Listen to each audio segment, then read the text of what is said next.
Pwede nga dyan. Ayun, sir. May bike na kasama yan para pwede Oo mahihaw ng nga, bike. pili No? ko. Wala na ibang topic. Oo. Bye. Sana inahirapan din. Hindi siya So, ba- we try to think possible features pa. Ano may gusto niyo dyan?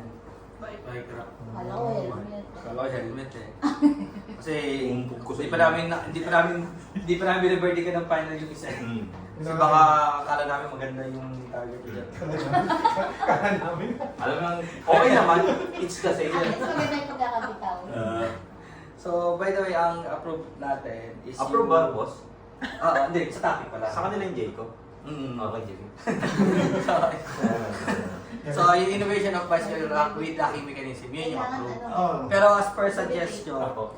dapat gawin yung bike na ipapark doon na hindi basta-basta makikita nung iba. Para kasi nangyari kasi kaya naman talaga totally nanakawan niya o kinukuha na niya.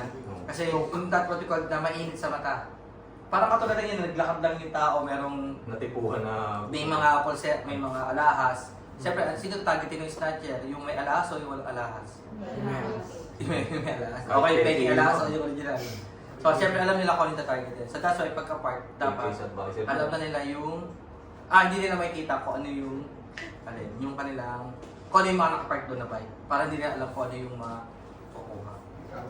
Okay. Pero ang pwede na makuha siyempre doon sa bike na yun din, yung mismo may-ari. Ano kayo sa advisor? So, solar solar tapos, pwede tayo saksakan pala muna, no? Ah, Kasi sa hindi mo lang outlet muna tayo. sa outlet muna, pwede naman daw. Basta wala muna sisingilin. Okay? So, since yan ay innovation, ang previous advisor niyan is si Sir Neil. Okay. So ngayon, tatanungin niyo muna si Sir Neil kung kung i-handle niya kayo o hindi. Kapag ayaw niya, di sa kayo yung tayo maghanap ng ibang advisor. Kung ayaw ni Sir Neil, si Sir Narciso. What's your Jason? O kaya si Sir Jason yung pinakalas. Okay, may tanong ba tayo? Yung kabark. Pwede mo po Pagkamalang po design ito. pinaka. Actually, wala pa yung design. Pangalan niya, Kasi yung ipopropose nyo pa sa amin yung design, yung locking mechanism nyo.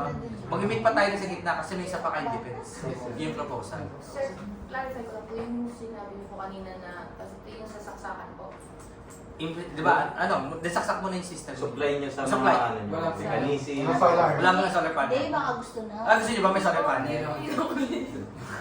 Pero doon, magkakaroon kayo ng parang enclosure doon sa ano. Sabi nakita mo sir yung design. Hindi pa, hindi pa. Oh, ganda. Sa inyo. Kasi lumapit. Then, So, bale, ang innovation talaga natin doon, yung hindi na makikita. Tapos, yung nalalaman ko sino yung nagtatakang magbukas. Okay, magbukas ng mga so what you call this? Bike. Ng mga parking. Parang sogo pa. Okay. Parang sogo pala to. Kada may accord dyan. Hindi, wala naman accord dyan. Wala naman accord dyan. Ay, hindi ko alam yun, hindi ko alam. Hindi, nakita ko sa picture. May parang ganun nakatago yung mga bike. So, isang challenge doon is yung paano nyo siya malalock.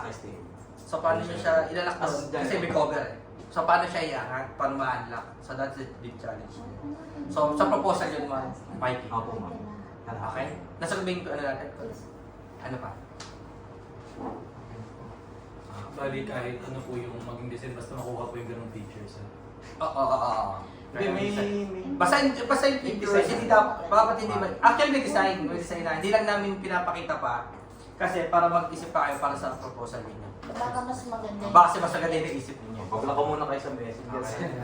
So, yun yung ano natin. Okay? Question? Wala? Bali sa materials po no. Kayong bahala ulit sa proposal ulit. Hindi kami mag-iingat. Di kayong bahala doon. Basta may, tandaan nyo lang, yun ay nakabilad sa araw. Okay? Question pa ulit. Wala na. May port topic pa kaya? Wala. Sige. Thank you.